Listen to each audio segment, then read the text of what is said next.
주일 9월 1일 주일에 짐 졸리스 전사님께서 창세기 24장 1절부터 9절 저하고 이 제목으로 어떻게 잡을까 해서 그냥 우리 이삭과 리브가 이렇게 쭉 가자고 해서 이삭과 리브가 이 24장 연속설계 첫 번째 설교를 하시는데 엑설런트 그런 설교를 해주셨습니다. 너무나 고맙습니다. 우리가 알다시피 24장이 모두 67절로 이루어진 아주 긴 장이고 이 장을 통해서 어떻게 이삭과 리브가가 결혼하게 되고 또 부부가 되는지를 아주 그 시대의 모든 풍습을 다 집어넣어서 아름답게 그려주고 있습니다. 그래서 이 이야기 속에는 우리 김 전사님께서 드러내 주신 것처럼 아브라함의 종, 그의 이름이 엘리에셀이라고 했죠. 엘리에셀, 나의 하나님은 도움이시다. 엘리에셀이 자신에게 맡겨진 그 역할을 충성스럽게 기도하면서 행하고 있음에 우리는 주의를 기울여야 됩니다. 엘리에셀은 자기가 인간적으로 섬기는 주인이 아브라함이고 또 하나님을 또 주님으로 섬깁니다. 또 엘리에셀의 하나님은 자기 주인 아브라함의 하나님입니다. 마찬가지로 우리도 어떤 경우에 어떤 사람을 고용주로 그렇게 섬길 수도 있지만 그 나나 그 고용주나 둘 다 하나님을 주님으로 섬기고 있는 거죠. 제가 여러분 그 시편 123편 2절 말씀을 주보에 써드렸는데요. 글씨가 이렇게 폰트 8인데 보이십니까? 또 주보에 있는 말씀을 같이 한번 읽어봅시다. 시작. 상전의 손을 바라보는 종들의 눈같이 여주인의 손을 바라보는 여종의 눈같이 우리의 눈이 여호와 우리 하나님을 바라보며 우리에게 은혜 베풀어 주시기를 기다리나이다. 그러니까 이 종들이 주인의 이렇게 바라보는 게 주인이 뭐 돈도 줄 수 있고 밥도 줄 수 있고 그러니까 이렇게 쳐다보듯이 우리는 하나님을 바라보며 은혜를 기다린다. 이렇게 되어 있는 거예요. 시인은 우리와 하나님과의 관계를 주인의 손을 바라보는 종들의 눈에 비유합니다. 우리는 늘 하나님을 바라보며 하나님의 은혜를 베풀어 주시기를 바라는 거예요. 그러니까 그리스도인의 정의는 뭐냐면 하나님의 자녀의 정의는 기도로 사는 사람을 하나님의 자녀라고 합니다. 기도로 산다는 것은 매사에 큰일이든 작은일이든 내 힘으로 하는 것이 아니라 하나님의 은혜로 사는 것이 바로 기도로 사는 것입니다. 오늘 우리가 이 본문에 등장하는 이 엘리에셀을 보면 이 늙은 종 엘리에셀이 자기 일을 충성스럽게 하기 위해서 하나님께 기도하면서 이 일을 하는 것을 볼 수가 있습니다. 그래서 이 아브라함의 늙은 종 엘리에셀의 이 기도하면서 하나님의 일을 이루는 이 충성스러운 모습을 통해서 우리도 하나님의 은혜를 배우고 체험하기를 바랍니다. 오늘 창세기 24장 10절에서 27절 이삭과 리브가 두 번째라는 제목으로 말씀을 듣습니다. 10절에 보니까 이의 종이 그 주인의 낙타, 여러분 낙타가 얼마나 큰지 아시죠? 낙타가 10필이면 몇 마리예요?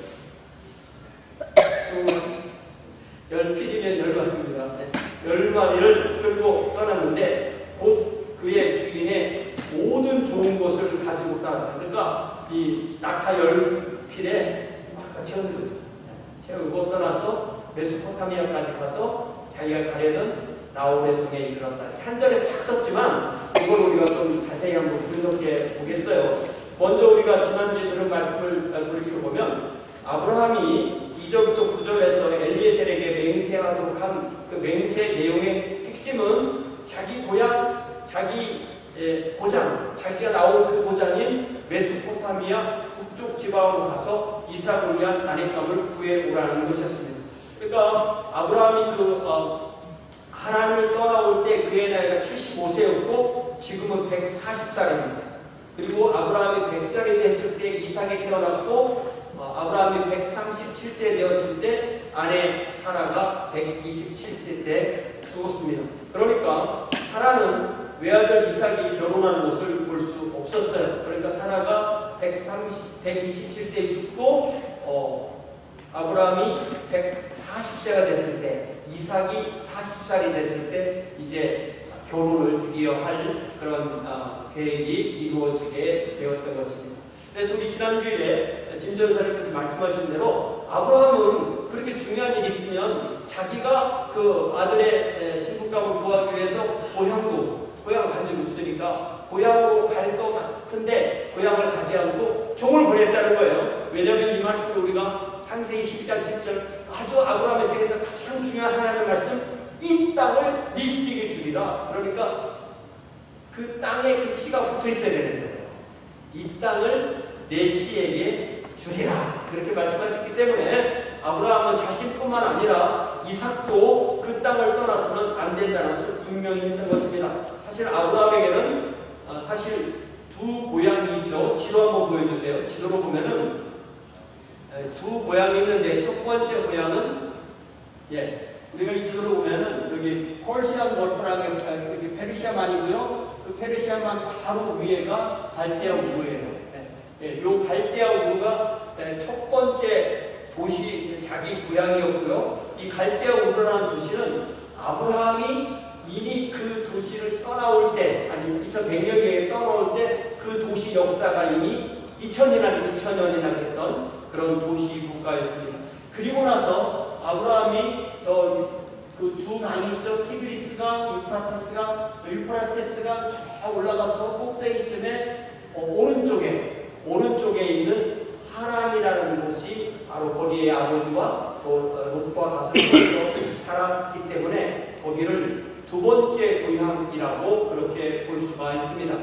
그리고 나서 이곳에 자기 동생 나홀도 이주를 했기 때문에 나홀이 이주한 이후로 거기에 나홀이 산다고 해서 나홀의 성이라고도 불러요. 그래서 오늘 이 말씀에 나홀의 성에 도착했다고 했죠. 그러면서 오늘 우리 성경에 10절을 보면 메소포타미아 이렇게 되죠. 메소포타미아. 근데 저기 메소포타미아 써있죠. 두 강 사이. 그래서 이 메소포타미아라는 이 말은 사실은 영어 성경을 다시 한번 봐봐요. 영어 성경이 뭐라고 되어 있냐면 10절에 보면은 아람 나하란 이렇게 되어 있죠. 메소포타미아라는 말이 없어요. 그죠? 근데 저게 뭐냐면은 이 아람 나하란은 그대로 히브리어 지명이니까 히브리어 지명을 그대로 음역한 거고, 이 아람은 아람이라는 그 동네 이름이고 나하란이 두 강 사이의 지역이라는 뜻이에요. 그래서 이 메소포타미아라는 말은 원래 그리스 말인데 메소포하고 타미아예요. 그래서 메소포라는 말은 between 내지는 미들이라는 말이고, 타미아 그래서 이게 rivers 그래서 강들 사이 지역이라는 말에 그리스 사람들이 만든 그런 지명입니다. 일종의 지역 명칭이죠. 그래서 여기 보면 두 강이 이렇게 있는데 이 두 강 중에서 왼쪽에 있는 강을 유프라테스 강이라고 하고 오른쪽 강을 티그리스 강이라고 하는데, 여러분 놀랍게도 성경 창세기 2장에 보면은 에덴에서 발원한 4개의 강 이야기를 하면서 세 번째 강을 한국말로는 흰대기라고 되어 있지만 영어 성경에 보는 것이 티그리스라고 되어 있고요. 그리고 네 번째 강은 유프라테스 강이라고 그렇게 말합니다. 그래서 유프라테스 강 꼭대기에 올라가면 저기가 오늘날 튀르키예의 아르메니아 공원이고요. 그리고 티그리스 강도 튀르키예의 그 옆에는 타우루스 산맥이라고 그렇게 말합니다. 이렇게 해서 두 강이 쭉 흐르다가 하루에 가서 합해지죠.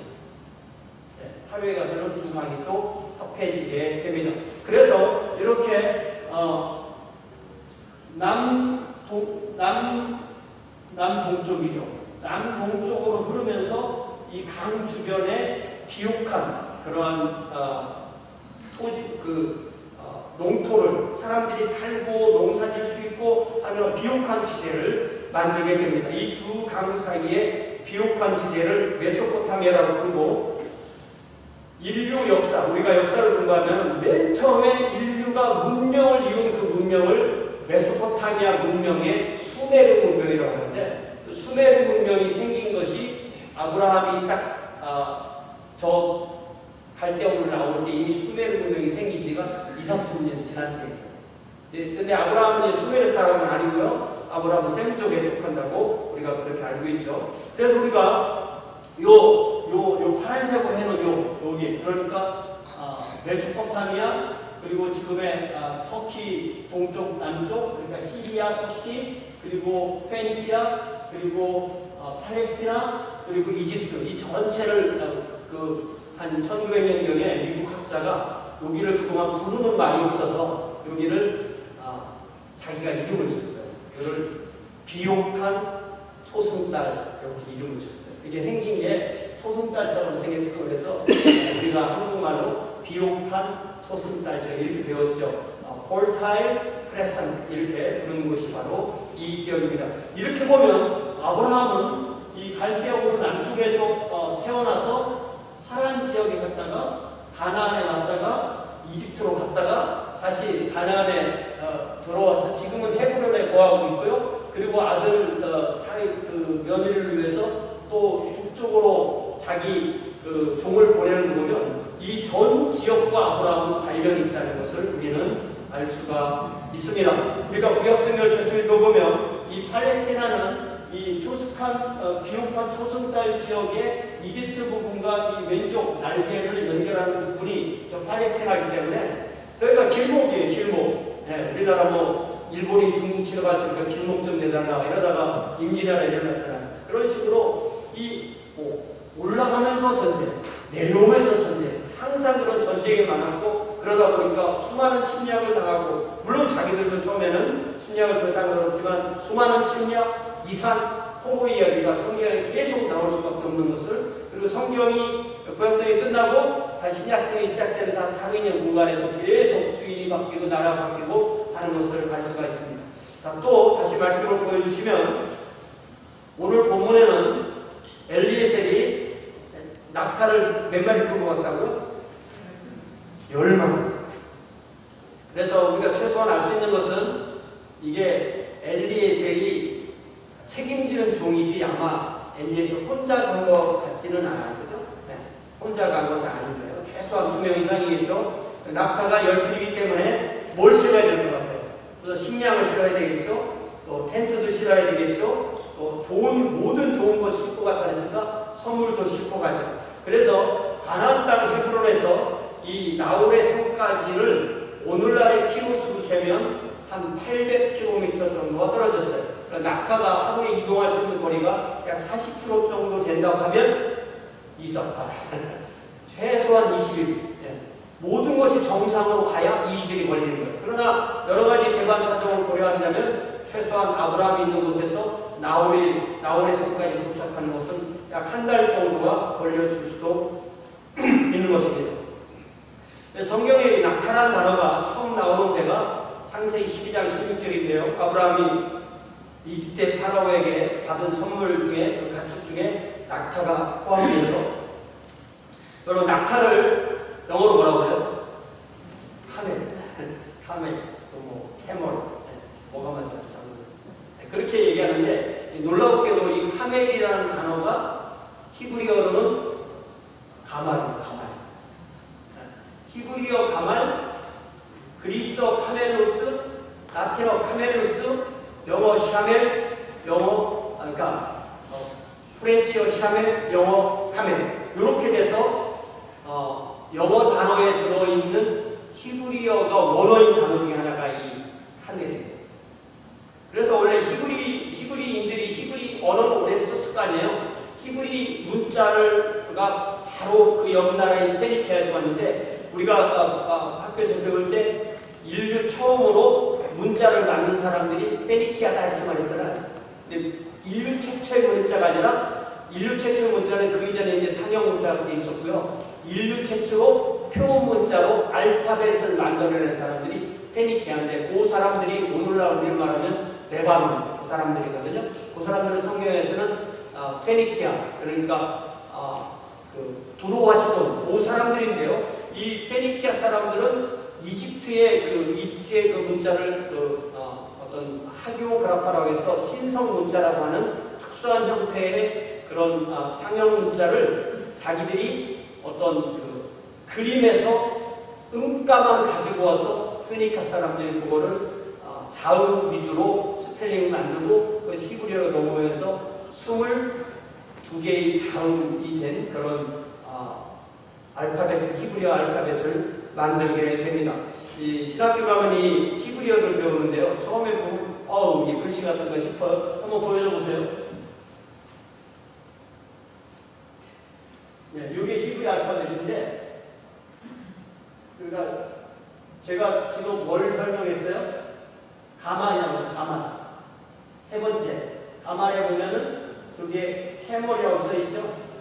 그러니까 이게 세 번째는 저게 원래는 그 그림이 낙타를 의미하는 그림이었던 거예요. 근데 거기에서 그 음만 갖고 온 거 스펠링 하나 딱 만들어서 원래는 가발 요거에서 그만 갖고 왔다고. 무슨 말인지 알겠어요? 네. 그래서 예를 들면 첫 번째는 원래는 뭐였냐면 황소예요. 황소머리. 네, 뿔 있잖아요. 네. 이게 그리스 문자라고 하면 좀 뒤집어졌을 때 A가 있는 거예요. 그러니까 A의 이 두 작대기가 원래는 뿔이에요. 이렇게 세워놓으면 이렇게 받쳐놓으면 편하니까. 네. 그래서 저게 알레프라고 하는데 저게 뭐냐면은 자음인데요. 목에서 이렇게 나오는 우리 모음인 줄 알았는데 이게 자음이에요. 목에 싹하게 긁혀서 나오는 소리. 원래는 그게 황소 머리고요. 두 번째는 베트라는 건데 베트는 저게 집이라는 말이에요. 집에서 베트라는 비음만 따온 거예요. 그러니까 우리가 베들레헴 그러면 이게 베이트, 저기 베이트잖아요. 그래서 베들레헴 하면 그게 베이트가 집이고 레헴은 그게 떡이라는 거예요. 떡집, 빵집 이렇게 되는 것입니다. 그래서 세 번째가 빅멜인데 그 빅멜이라는 단어는 낙타에서 왔다는 거예요. 히브리어 스펠링 공부하는 시간이 아니고 그래서 끝나고 그럼 낙타로 오늘날로 말하는 거예요. 자동차, 승용차 더하기 트럭. 사람도 타고 짐도 싣고 그런 게 낙타라고 생각할 수 있겠어요. 아브라함의 종 엘리에셀과 그의 일행이 가나안 헤브론을 떠나서 약 한 달 동안의 낙타 여행을 마치고 마침내 메소포타미아의 아람에 있는 나홀의 성에 도착하는 거예요. 자, 11절에 보니까 그 낙타를 성 밖 우물에 불렸다. 저녁 때다. 연들이 물길러 나올 때다. 그렇게 돼 있죠. 엘리에셀이 나홀의 성 밖 우물 곁에 낙타 10표를 쉬게 했을 때 시간이 저녁 시간 여인들이 우물에 물길러 나오는 때입니다. 우물은 이 우물에 사람이 오게 돼 있으니까 사람을 찾으러 다닐 거 없이 우물에 있어 사람이 오게 되는 거예요. 우물. 그래서 수많은 성경에 수많은 우물 이야기가 나오는데 우리가 이미 창세기 안에서도 우물, 부엘이라고 말하는 우물 얘기를 벌써 몇 번 들었어요. 기억을 해보면 첫 번째 언제 얘기가 나왔어요? 첫 번째 예를 들면 하갈이 임신하고 나서 여주인이 학대하니까 이집트로 도망가려고 가다가 창세기 16절에 보니까 가데스와 베레 사이에서 우물에서 하나님의 사자를 만나고 돌아가서 주인에게 가서 복종하고 살아라 했을 때 자기가 거기서 하나님을 만났으니까 나를 살피시는 살아계신 분의 우물이다. 그래서 부엘, 우물이니까 부엘이 들어가겠죠. 부엘, 라헬, 로이 이렇게 자기가 이름을 지었다는 얘기를 16장 할 때 다 잊어먹었지만 저도 돌아가서 찾아본 거예요. 다 잊어먹었지만 한 거고요. 또 우물 얘기가 또 나오죠. 21장에서 아브람과 사라이에서 하갈과 장성한 이스마엘이 그 집에서 쫓겨나서 광야를 헤매다가 죽을 것 같은 그 상황에서 하나님의 사자가 나타나서 그들을 도와주고 눈이 밝아져서 우물을 발견하고 그 우물을 마시고 둘이 목숨을 건지는 이야기가 21장에 나오는데요. 거기 우물이 있는 곳이니까 그 우물에서 나중에 아브라함과 아비멜렉이 서로 만나서 우물 문제로 분쟁을 일으켰던 것을 분쟁을 조정하고 맹세하고 그래서 맹세의 우물이다. 내지는 짐전사님 설교해 주신 것처럼 그 맹세라는 단어가 세븐이라는 단어랑 비슷하니까 7 우물 내지는 맹세의 우물. 그래서 부엘세바. 그러니까 하갈이 먼저 우물에서 물을 마시고 나중에 아브라함이 그곳 이름을 부엘세바라고 졌다. 이처럼 성경에는 물 이야기가 많이 나옵니다.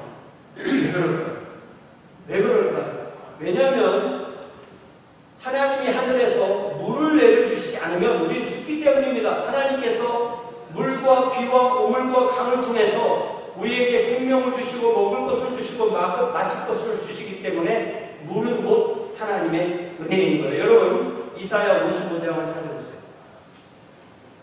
그러니까 제가 뭐 없는 얘기 하겠어요.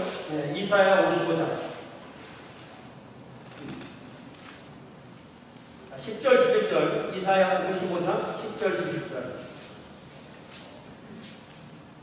한번 읽어볼까요? 시작. 이는 비와 눈이 하늘로부터 내게서 그리로 되돌아가지 아니하고 땅을 적셔서 소출이 나게 하며 싹이 나게 하며 파종하는 자에게는 종자를 주며 먹는 자에게는 양식을 줌과 같이 내 입에서 나가는 말도 이와 같이 헛되이 내게로 되돌아오지 아니하고 나의 기뻐하는 뜻을 이루며 내가 보낸 일에 형통하며. 그러니까 지금 뭘 비교하는 거예요?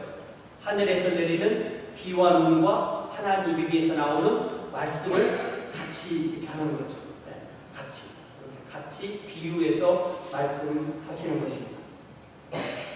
자, 이제 12절에 보니까 엘리에셀이 12절, 13절, 14절이 엘리에셀이 이제 기도하는 거예요. 우물에 딱 가서 너희들이 올 자리를 딱 그 목을 잡고 거기서 기도하는 거예요. 그러면서 하나님을 어떻게 부르냐면 내 하나님 이렇게 부르지 않고 우리 주인 아브라함의 하나님 여호와여 이렇게 돼요. 네. 처음에는 우리 주인 아브라함 그러다가 뒤에 보면 내 주인 아브라함. 그래서 저는 원어에 이렇게 다르게 돼 있더라고요. 원어에 우리 주인에다가 내 주인에다가 들었어요. 영어 번역은 다 똑같이 아르고 마이 메스터 에이브람 이렇게 돼 있잖아요. 마이 메스터 에이브람 이렇게 돼 있잖아요. 그래서 원어를 딱 찾아보니까 원어로 이제 아도니가 이게 아도니야 뭐 아돈에서 이게 다 나의 주인 이런 말인데 둘 다 아도니야 나의 주인. 그러니까 이 성경 번역하는 어떻게 번역하는 거예요? 나의를 한국 사람은 우리라고 하고 쓴다고. 그래가지고 우리 아내예요. 영어로 만약에 우리 아내를 그러면 어떻게 되는 거예요? 이걸 아내를 공유하냐? 이렇게 되는 거예요. 이게 좀 한국인의 정서로 잘 생각하면 그게 이상한 번역이 될 수도 있는 것입니다. 그러면서 엘리에셀이 뭐라고 기도하냐면 원하건대 오늘 나에게 순조롭게 만나게 하사 내 주인 아브라함에게 은혜를 베푸소서. 바꿔 말하면 하나님이 아브라함에게 은혜를 베푸시는 방법이 자신 엘리에셀에게 이삭의 신부가 될 여인을 순조롭게 만나도록 해달라고 그렇게 기도합니다. 그러니까 엘리에셀이라는 이 이름 자체가 엘리 이게 뭐예요? 나의 하나님이잖아요. 히브리어는 이가 붙으면 이게 마이가 돼요. 엘리 나의 하나님. 에셀이라는 말은 헬프. 그래서 엘리에셀, 에벤에셀. 거기도 에셀이죠. 그래서 도움의 돌. 여기는 나의 하나님은 도움이시다. 그러니까 이 엘리에셀은 그 이름처럼 언제나 어디서나 하나님의 도움과 은혜를 구하던 경건한 사람이었습니다. 이런 엘리에셀의 태도는 오늘에도 저와 여러분에게 큰 일이든 작은 일이든 매일의 삶에서 내 힘이 아니라 주님의 도움과 은혜로 주님의 힘으로 우리가 모든 것을 할 수 있기를 우리에게 격려하는 것입니다. 그러면서 기도할 때 13절에 성중 사람의 딸들이 물 길러 나오겠으니 저는 여기 가만히 서 있으랍니다. 그러면서 자기가 딱 어떤 소녀를 딱 지목해서 14절에 한 소녀에게 이르기를 청하건대 너는 물동이를 기울여 나에게 마시라. 내가 말을 했을 때 이게 기도의 조건이에요. 그 소녀가 응답하기를 마시세요 라고 이 자기에게만 마시라고 하는 게 아니라 내가 당신의 낙타에게도 물을 마시게 해주겠습니다 라고 만약에 그 소녀가 대답하면 그 소녀가 이삭이 결혼할 아내가 될 여인으로 하나님이 정해주신 자로 알겠다. 그래서 그 결과 하나님께서 아브라함에게 은혜를 베푸심을 자신이 알겠다고 기도했다는 것입니다. 이를 통해서 우리가 알 수 있는 것은 엘리에셀이 생각한 이삭의 아내의 조건은 무엇일까요? 길순이 부탁하는 것을 들어주는 것을 지나서 더 필요한 도움까지 더 제공하기를 먼저 제안하는 풍성한 마음씨를 가진 소녀를 엘리에셀은 하나님이 인도하시는 소녀로 생각한 것입니다. 부탁받은 것만 해야 그렇지 않은 거예요. 이 기도를 잘 들어보면 우리로 말하는 거예요. 모자라게 엄청 넓은 거예요. 그런 사람을 찾은 겁니다.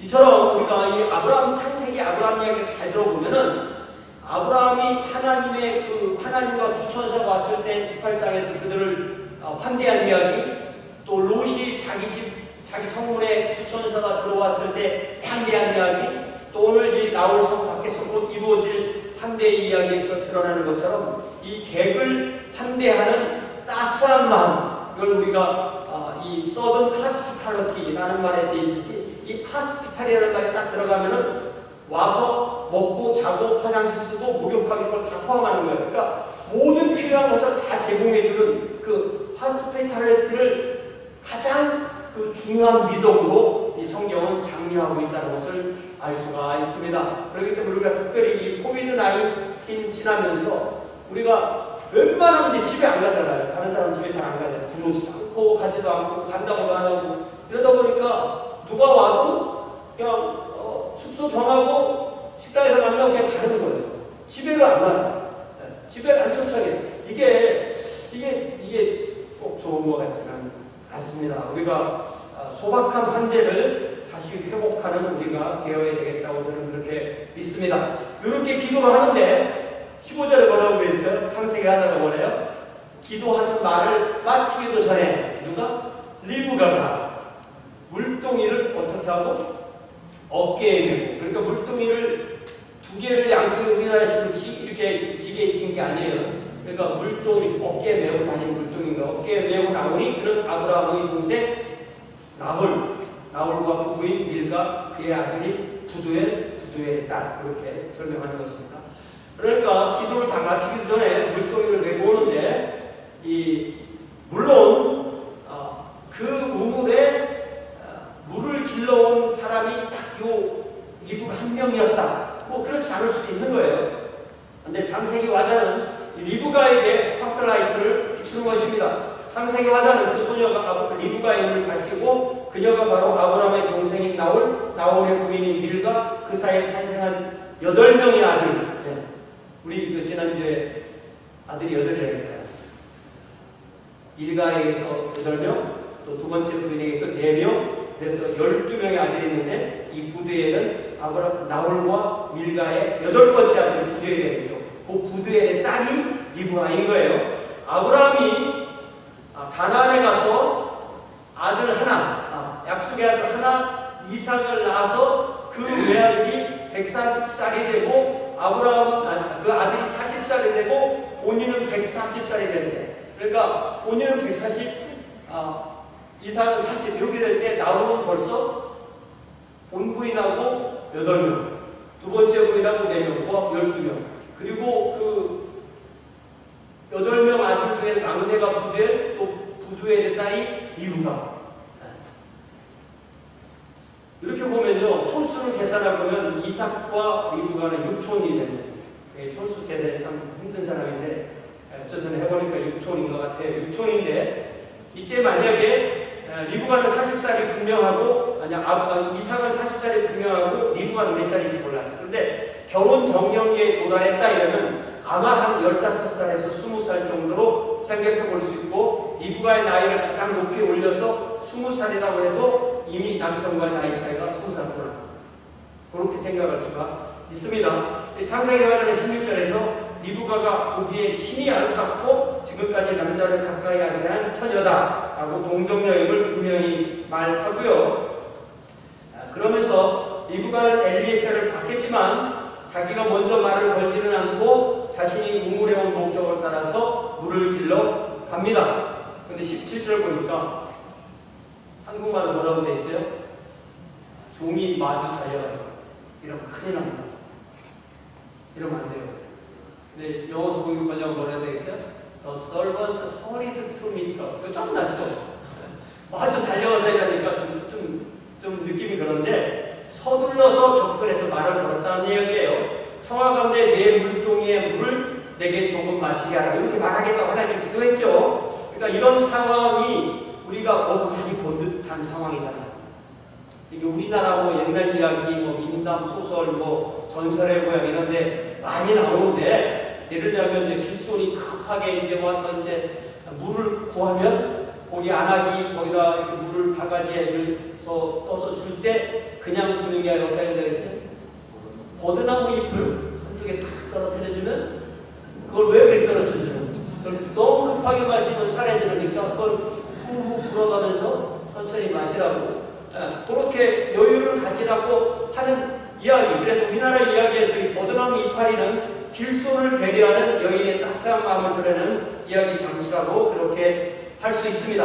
자, 그런데 이 리브가는 뭐라고 대답하냐면, 내 주여 마시소서 하면서 급히 자기가 다 어깨에 지고 가던 물동이를 이렇게 손으로 딱 내려서 마시도록 이렇게 도와주는 거예요. 네?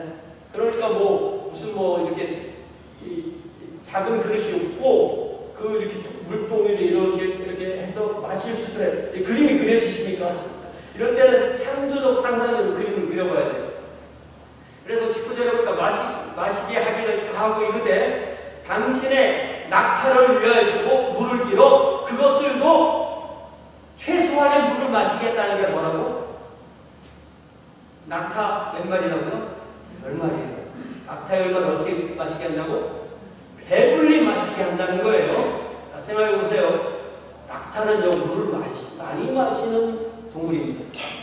그러니까 사막에 가서 모든 게 다 떨어지면 맨 마지막에 자기가 타던 낙타를 죽여서 그 속에 있는 물을 마셔서 살아서 생명을 보존하는 그런 얘기 있잖아요.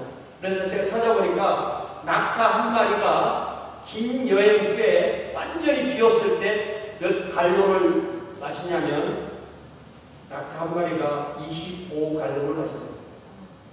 우리 갈론 알잖아요, 갈론. 지금 뭐 4갈론이고 옛날 우리 갔다는 게 5갈론이잖아요. 그 5개를 한 마리가 마시는 거예요. 이제 몇 마리라고요? 10마리. 그러니까 25 곱하기 10이니까 250갈론이에요.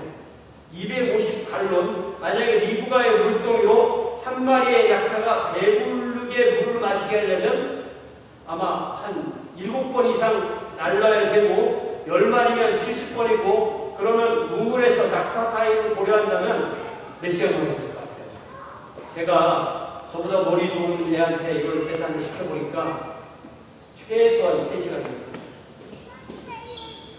그 얘기를 한 거예요. 리브가 먼저 내가 당신 낙타 10마리를 다 물을 배불리 먹게 하겠습니다. 그리고 20절에 얼마나 서두르는지 급히 물동이에 물을 구유에 붓고, 그러니까 뭐 구유를 갖고 다니든지 거기에 구유가 있든지 10마리 낙타가 먹을 구유에 붓고 다시 물을 기르려고 우물로 달려가서 낙타를 위해서 계속 깃는 거예요. 이게 리브가가 체력이 딸리면 쓰러지는 겁니다. 그죠? 3시간 열심히 일하면 쓰러져요.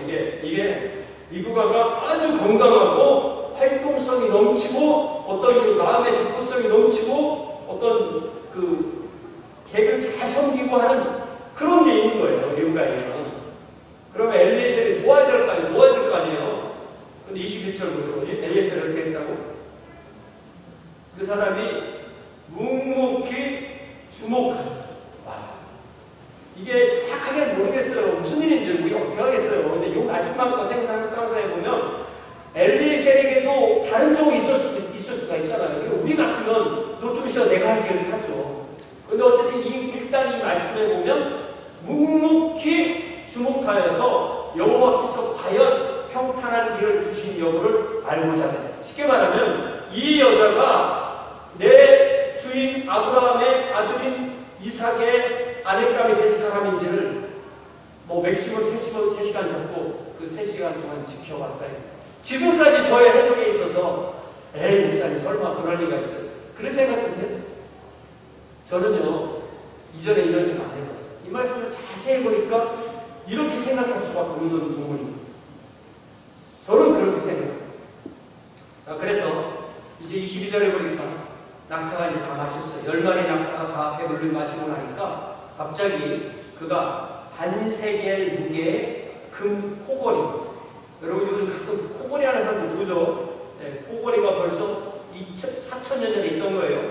코골이 1개, 또 13개 무게의 금 손목걸이 1쌍. 그러니까 이게 3시간 노도에 끝나고 나니까 놀라운 반전이 일어나는 거예요. 3시간 이상의 쉼없는 선이어 한 대의 노도에 끝난 후에 엘리에셀은 리브가에게 금 코걸이 하나, 금 손목걸이 1쌍을 선물로 줍니다. 이게 만약에 네가 이만큼 일하고 내가 이만큼 돈 줄게, 이런 거래가 아니잖아요. 이것이 선의의 노동의 대가라고 한다면 정말 터무니없이 비싼 노임이에요. 그러나 이게 노임으로 준 게 아니라 가문 대 가문의 결혼 선물이죠. 코걸이가 반세겔, 손목걸이가 13개 금이라고 했으니까 이 한 세겔이 오늘날 그램으로 따지면 11.4g이에요. 한 세겔의 금이 오늘로 따지면 한 달러로 따지면 700불 정도 돼요. 그러면 요때 들은 모든 이 금이 한 7,500불이고 금반이 7,500불인데 이걸 또 보석으로 장식으로 가공했으니까 아무리 안 돼도 10,000불은 됐을 것이다. 이런 계산이 나오게 됩니다. 그러나 물론 이 장식물을 돈으로 환산할 그런 의미가 아니고 엘리에셀이 리브가가 이삭의 아내가 될 처녀로 하나님이 알려주셨음을 기도로 확신하고 아브라함의 가문에서 나홀과 부두의 가문으로 혼인을 위해서 리브가를 통해서 예물을 주게 된 것입니다. 아브라함뿐만 아니라 아마도 만약에 나홀이 아직도 살아있다면 이 아브라함과 동생 나홀, 이 형제 간의 혼인을 맺으면서 가문 대 가문으로 처음으로 준 아브라함 쪽에서 준 이 예물이 바로 이 두 장신구입니다. 나중에 53절에 보면 엘리에셀은 리브가에게 다시 또 은금 패물도 주고 의복도 주고 그녀의 오락이 울고 그리고 그녀의 어머니에게도 보물을 주었다라고 되어 있습니다. 그제서야 이제 23절에 보니까 이제는 누구냐고 물어봐요. 그 전까지 확신이 있었던 거예요. 이제 누구냐고 물어볼까요? 창세기 화자는 그전부터 얘기했지만 엘리에셀은 이제서 물어보는 거예요. 네가 누구의 딸이냐? 내게 말하라.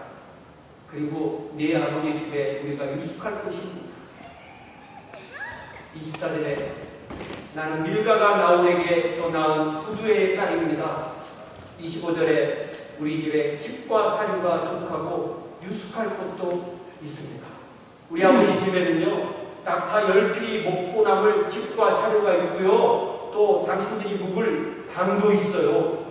그러니까 이 리브가는 행동도 아주 확실하고 정확하지만 생각도 굉장히 사려 깊은 그런 사람인 걸 알 수 있습니다. 그래서 26절에 보니까 이에 그 사람이 다시 머리를 숙여 여호와께 경배하고 또다시 하나님께 기도합니다. 10절 시작. 이르되 나의 주인 아브라함의 하나님 여호와를 찬송하나이다. 나의 주인에게 주의 사랑과 성실을 그치지 아니하셨사오며 여호와께서 길에서 나를 인도하사 내 주인의 동생 집에 이르게 하셨나이다. 라고 이렇게 하나님께 찬양하면서 기도할 때 특별히 나의 주인에게 주의 사랑과 성실을 그치지 아니하셨다. 그러면서 하나님의 사랑과 성실을 찬양하는 거죠. 하나님은요 하나님의 사랑과 성실을 아브라함에게 베푸셨다라고 엘리에셀이 고백하는 거예요. 잘 보세요. 엘리에셀의 마음이 리브가에게서 이삭에게로, 이삭에게서 아브라함에게로, 아브라함에게서 하나님으로 가는 것을 볼 수가 있습니다. 이 기도를 통해서 하나님의 사랑과 성실을 본받은 엘리에셀의 사랑과 성실의 성품이 충분히 드러납니다. 그래서 나를 이 나홀의 집에 이르게 했다라고 자기 얘기를 하지만 자기 얘기를 하려고 하는 것이 아니라 아브라함 얘기하고 하나님 얘기하려고 자기 얘기를 했다는 거죠. 여러분 오늘 본문은 여러 가지를 이야기하지만 우리가 엘리에셀에게도 주목하고 리브가에게도 주목하지만 우리는 무엇보다도 이 엘리에셀의 신앙과 성품과 태도에 주목을 한 것입니다. 그 이야기를 보다 보면요 자연스럽게 제가 주보에 써드린 베드로전서 4장 11절로 인도합니다. 여러분 베드로전서 4장 11절 워낙 긴 절이라 제가 다 쓰진 않았지만 그 부분 제가 주보에 써드린 부분 한번 같이 읽어봅시다. 시작. 만일 누가 하는 것 같이 하고 누가 봉사하려면 하나님이 공급하시는 힘으로 하는 것 같이 하라. 이는 범사에 예수 그리스도로 말미암아 하나님이 영광을 받으시게 하려 함이니. 이게 우리가 쉽게 읽으면 쉽게 지날 수 있는 말인 것 같지만 우리가 무슨 말을 하든지 그 입에서 나오는 말이 하나님 말씀처럼 말하는 거예요. 목사가 설교를 톡소리하지 말라는 거 하나님 말씀 전하라는 것입니다. 하나님 앞에서 우리도 언제나 어디서나 합당한 말, 하나님이 우리에게 말씀을 주시기 때문에 우리가 그 말을 하고 우리가 그 말을 할 때 하나님이 보시고 하나님이 들으신다는 거예요. 또 우리가 무슨 일을 하든지 그 에너지가 우리 자신이 아닌 우리 주님께서 공급하시는 힘으로 하라는 것을 잊지 맙시다. 그래서 어떤 일을 하든 그 크레딧이 우리 자신에게 있는 것이 아니라 우리 주님의 있음을 기억합시다. 그래서 우리가 아니라 내가 아니라 오직 주 예수 그리스도로 말미암아 하나님이 영광을 받으시게 하는 것, 이것이 바로 하나님의 자녀의 삶인 줄 믿습니다. 우리 집사님 이제 반주해 주신 동안에 오늘 이미 시작한 이 한 주도 엘리에셀처럼 사랑과 성실로 섬기는 종으로 살겠다는 다짐의 기도를 드립시다. 특별히 우리 교회 성도 가운데 기도 가운데 우리가 그 이름을 부르면서 기억해야 되는 우리 지체의 이름들을 주님 앞에 호명하며 함께 기도하겠습니다.